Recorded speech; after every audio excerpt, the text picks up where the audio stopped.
विद्यार्थियों, online class में आपका स्वागत है।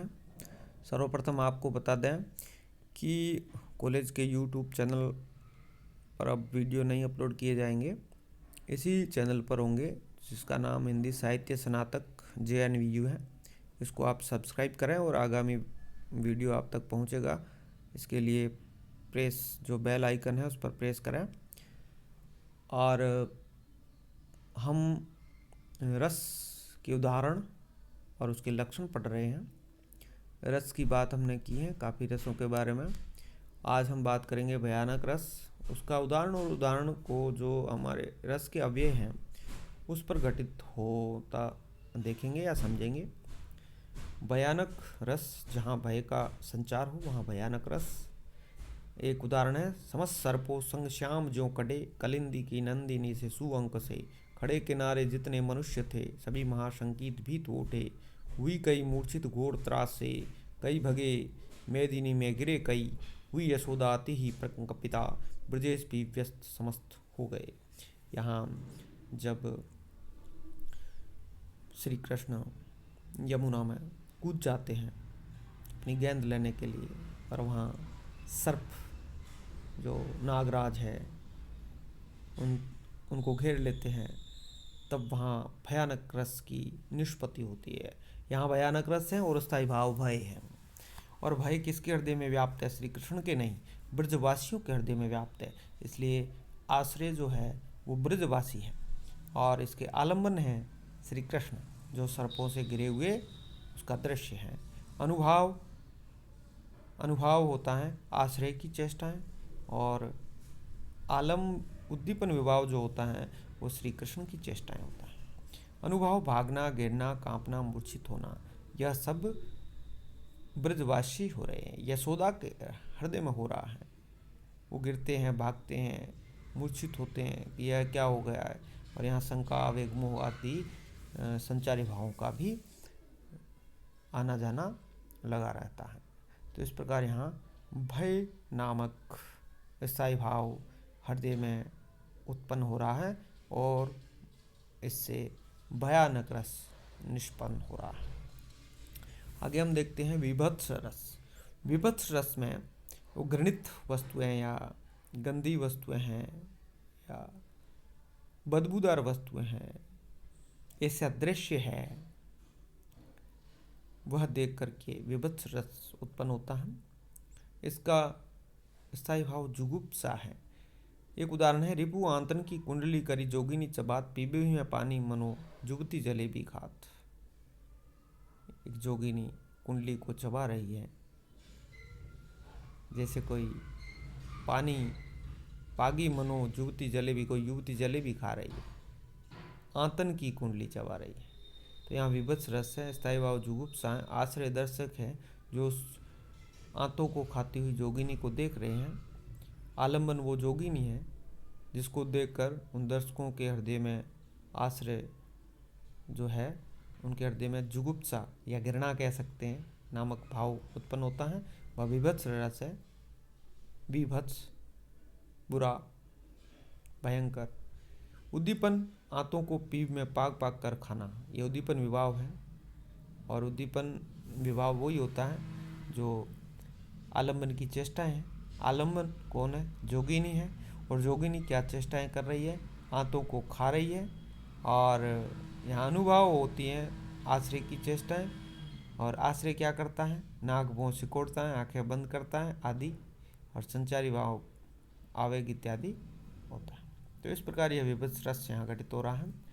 और भी उदाहरण इसमें दिए गए हैं। सिर पे बैठो काग, आंख दो खात निकारत, खेचत जीभी शार अति आनंद उर्धारत, गीत जांग को खोदी खोदी के मांस उगारत, श्वान अंगूरन काटी काटी के खान विचारत, बहु चील नोची ले जात तुझ, मोद मड्यो सबको हियो, मन ब्रह्म भोज जजमान को आजू भिखारी ने कह दियो।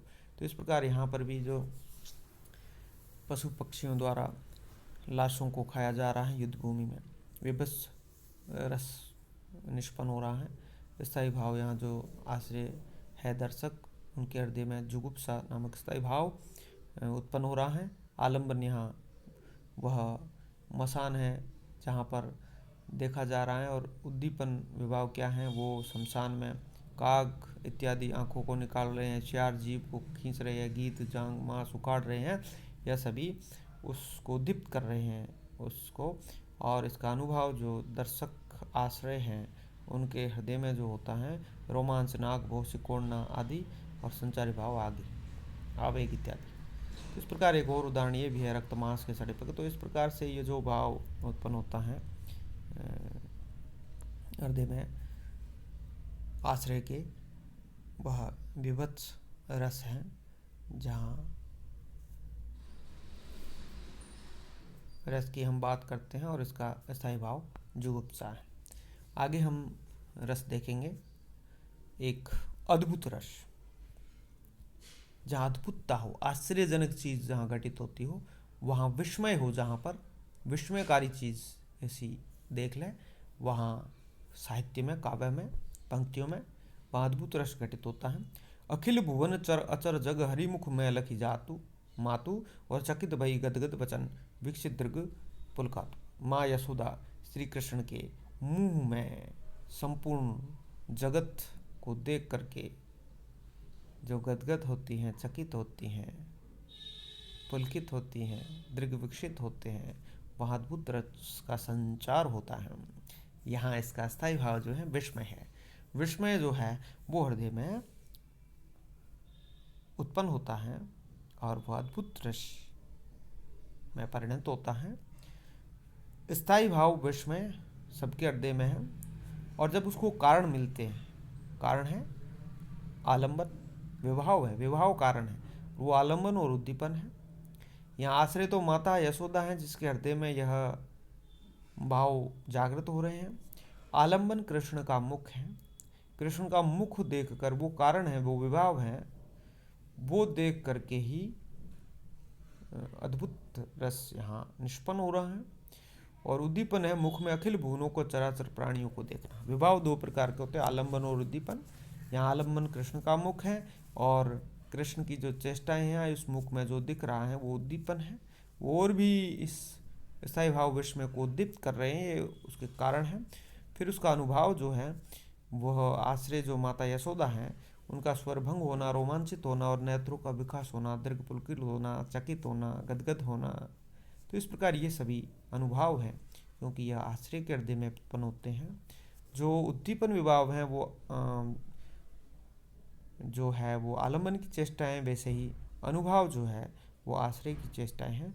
संचारी भाव, त्रास इत्यादि जो डर लगता है वह इसमें बुलबुलों की तरह आते जाते रहते हैं। इस प्रकार हम कह सकते हैं कि ये एक सबसे अच्छा उदाहरण जो है अद्भुत रस का है, और यह विस्मय नामक स्थायी भाव, विभाव, अनुभव और संचारी भावों के संयोग से अद्भुत रस में निष्पन्न होता है या उत्पन्न होता है। अब आता है दूसरा उदाहरण, हम देखते हैं कि दिख रावा निज मात ही अद्भुत रूपखंड, रोम रोम प्रति लागे कोटि कोटि ब्रह्मांड, अगणित रवि शशि शिव चतुरानन, बहुगिरि सरित सिंधु मही कानन, तनु पुलकित मुख बचन नावा, नयन मुंदी चरणन शिव नावा। तो इस प्रकार यह भी एक अद्भुत रस का उदाहरण है, बस इसमें आश्रय और आलंबन अलग अलग है। वहाँ आश्रय माता यशोदा और आलंबन कृष्ण थे, यहाँ आश्रय माता कौशल्या और आलंबन राम का अद्भुत रूप है।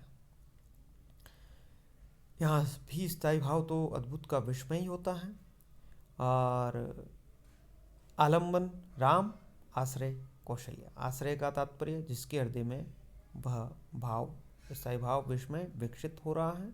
आलंबन जिसको देखकर हो रहा है, यह विभाव है जो कारण है। और आलंबन का विभाव का दूसरा रूप है उद्दीपन। उद्दीपन विभाव उस विस्मय को और भी उद्दीप्त करते हैं, उत्तेजित करते हैं। रूप की अद्भुतता, रोम रोम में करोड़ों ब्रह्मांड, असंख्य सूर्य, यह जब राम का रूप कौशल्या देखती है तो वह विस्मित हो जाती है, चकित हो जाती हैं, और वहाँ अद्भुत रस की सृष्टि होती है। और वहाँ अनुभव, रोमांच, स्वरभंग, नेत्रों को मूंदना, सिर नवाना इत्यादि यहाँ अनुभव है। यह आश्रय के हृदय में होते हैं, यह आश्रय कौशल्या की चेष्टाएं हैं। और इस प्रकार हम कह सकते हैं कि यहाँ अद्भुत रस का संचार हो रहा है। विस्मय नामक स्थायी भाव हृदय में उद्भुत हुआ है। तो हमने 8 रसों के बारे में पढ़ लिया है।